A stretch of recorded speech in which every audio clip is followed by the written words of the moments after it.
राहुलजी, व्यासपीठावरील सर्वच मान्यवर आणि जमलेल्या माझ्या तमाम देशभक्त देशप्रेमी बांधवांनो, भगिनींनो आणि मातांनो, राहुलजी, तुम्हाला मी खास धन्यवाद देतोय, अभिनंदन करतो, कारण तुम्ही आपल्या भारत जोडो यात्रेची सांगता महाराष्ट्रामध्ये आणि मुंबईमध्ये करत आहात. आणि जसं आता पवार साहेब म्हणाले, हीच ती मुंबई आहे ज्या मुंबईतून महात्मा गांधीजींनी 42 साली इंग्रजांना चले जाओ सांगितलं होतं. आज जी काही हुकुमशाही दिल्लीमध्ये आपल्याला लोकशाही मारण्यासाठी टपलेली आहे, तिला तडीपार करण्यासाठी आपण शिवाजी पार्क निवडलं.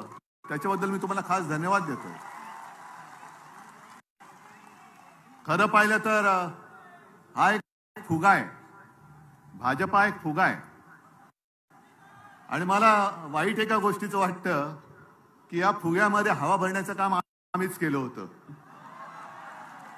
संपूर्ण देशात त्यांचे 2 खासदार होते, त्या फुग्यामध्ये आम्ही हवा भरली आणि त्यांच्या आता डोक्यामध्ये हवा गेली. काय त्यांची स्वप्न. मला सुद्धा विचारतात तुमच्या किती सीट्स येतील. त्यांना विचारलं ते म्हणतात 400 पार. काय फर्निचरचं दुकान आहे? काय खुर्च्या बनवताय म्हणजे काय 400 पार म्हणजे काय फर्निचरचं दुकान काढताय? पण ही लढाई तुम्ही पाहिला असाल, आज देशभरातून सगळ्या राज्यातून महत्वाचे नेते इथे आलेत. आणि आपल्याला असं वाटत असेल की ही परिस्थिती केवळ महाराष्ट्रामध्ये आहे. तसं नाहीये. काश्मीर पासून कन्याकुमारी पर्यंत ही परिस्थिती सगळी सारखीच आहे. ज्या वेळेला मला आठवतंय की आपण पहिल्या प्रथम ही इंडिया आघाडीची बैठक घेतली, तेव्हा मोदीजींनी सांगितलं होतं ही विरोधी पक्षांची बैठक आहे. आम्ही विरोधी आहोत, जरूर आहोत, पण आम्ही विरोधी आहोत ते हुकुमशहाच्या विरुद्ध आहोत. आम्ही हुकुमशाहीच्या विरुद्ध आहोत. जेव्हा मोदीजी तुम्ही आमच्या घराणेशाहीवरती आरोप करता, तेव्हा तुमचं घराणं मी प्रकाशजींच्या भाषेत बोलत नाही, पण तुमच्या परिवारामध्ये फक्त तुम्ही आणि तुमची खुर्ची एवढाच तुमचा परिवार आहे. बाकी परिवार आहे कुठे? आणि ही जी आपण लढाई लढतोय ती लोकशाही वाचवण्याची आहे, संविधान वाचवण्याची आहे. ज्या संविधानाबद्दल शिवसेना प्रमुख नेहमी सांगायचे की याची सुरुवात कोर्टापासून करा. कोर्टामध्ये ज्या वेळेला एखादा साक्ष द्यायला येतो किंवा कोर्टामध्ये एखादा काही स्टेटमेंट द्यायला येतो, तेव्हा जो येतो तो त्याच्या धर्मग्रंथावरती हात ठेवून शपथ घेतो. ते बाजूला करा आणि आपल्या देशाची जी घटना आहे डॉक्टर बाबासाहेब आंबेडकरांनी लिहिलेली, त्या घटनेवर हात ठेवून शपथ घ्या. हे त्या घटनेचं महत्व आहे. आणि यांना 400 पार त्याच्यासाठी पाहिजे, हे आता स्पष्ट झालेलं आहे. कारण त्यांचेच एक मंत्री, मला जर मी विसरलो नसेल तर आनंद कुमार हेगडे, तेच बोललेत की आम्हाला घटना बदलायची आहे म्हणून 400 पार करायचंय. तुम्ही किती जण बातम्या वाचता मला कल्पना नाही, पण काल मी एक लोकसत्तामध्ये बातमी वाचली, रशियामध्ये निवडणुका चालल्यात. पुतिन आणि त्यांच्या विरोधात कोण आहे? कोणीच नाहीये. कारण जे विरोधक होते एक तर तुरुंगात आहेत आणि बहुतेक सगळे देशाबाहेर त्यांनी तडीपार करून टाकलेले आहेत. लढायलाच कोणी नाहीये. पण दाखवतात कसं, मी बाबा लोकशाही मानतो, बघा मी निवडणूक घेतली, मला कोण समोर उभंच नाहीये तर मी काय करू. ही अशी सगळी परिस्थिती पाहिल्यानंतर आज आपल्या समोर एक वेळ येऊन ठेपलेली आहे, जे मी नेहमी सांगतो की देश हाच माझा धर्म आणि देश वाचला तर आम्ही वाचू. आपली ओळख, व्यक्तीची ओळख ही देश असली पाहिजे. देशाची ओळख ही व्यक्ती होता कामा नये. कोणी किती मोठा असला तरी त्याच्यापेक्षा मोठा माझा देश आहे, माझं भारत सरकार. आणि हे जे आता जाहिरात करतायत मोदी सरकार, म्हणजे तुमच्या डोक्यामध्ये काय माझ्या देशाचं नाव बदलण्याचं स्वप्न आहे? हे माझ्या देशाचं नाव आहे. आणि आजपर्यंत आपण अनेक अनुभव घेतले.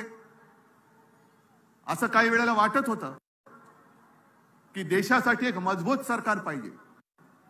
पण आता आपल्याला अनुभवानंतर कळलंय, आपलं युतीचं सरकार होतं, अटलजी पंतप्रधान होते, सगळेच त्याच्यामध्ये होते. एनडीए तेव्हा एक छान असं वातावरण होतं. ममता, समता, जयललिता आपण सगळे एकत्र होतो आणि अटलजीने उत्तम प्रकारे आपलं सरकार चालवलं होतं. त्याही वेळेला देशाची परिस्थिती इंडिया शायनिंग, फील गुड असे दिवस होते.